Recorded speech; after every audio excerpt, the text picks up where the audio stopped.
আল্লাহ পাক অনেক দুনিয়াতে আযাব দিয়ে শেষ করে দিয়েছেন, অনেক জাতিকে তো তাদের জমিনটাকে উঠাই দিয়েছেন, অনেক জাতিকে ধ্বংস করে দিয়েছেন। কিন্তু আল্লাহ পাক তার হাবিবকে যে ভালোবাসেন, হাবিবকে যে মহব্বত করেন, হাবিবের উম্মতদেরকে আল্লাহ পাক এত ভালোবাসেন, আল্লাহ পাক বলেন যে ওয়া'ফু আন কাসীরা, আমার হাবিবের মর্যাদায় আমার হাবিবের উম্মতদেরকে আমি অসংখ্য উম্মতদেরকে আমি উম্মতের অনেক গুনাহ আমি মাফ করে দিই, অনেক ভুল করে আমার নবীর মর্যাদায় আমার নবীর উম্মতদেরকে আমি মাফ করতেই থাকি। সুবহানাল্লাহ বলেন।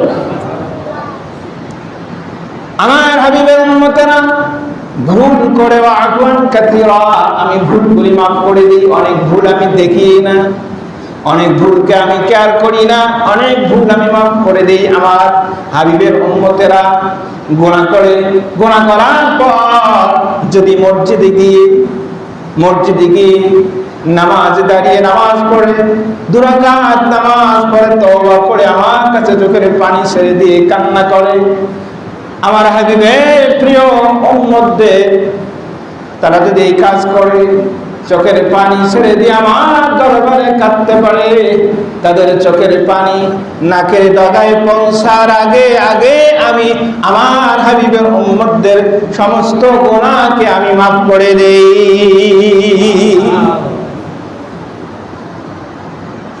আল্লাহ পাক বলেন। শুধু তাই নয়, আমার হাবিবের উম্মতেরা তাদের বয়স কম, কিন্তু আমি তাদেরকে তাদের সম্মান তাদের মর্যাদা কেমন দিয়েছি।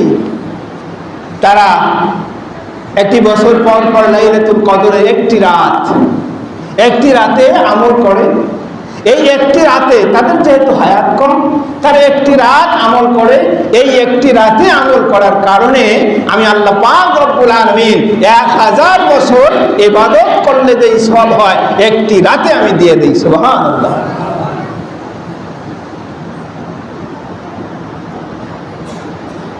আমার হাবিবের প্রিয় উম্মতেরা কোরআন পড়বে, একটি আয়াত পড়বে তো এক অক্ষরের বিনিময়ে আমি 10টা নেকি দিয়ে দিই। সুবহানাল্লাহ।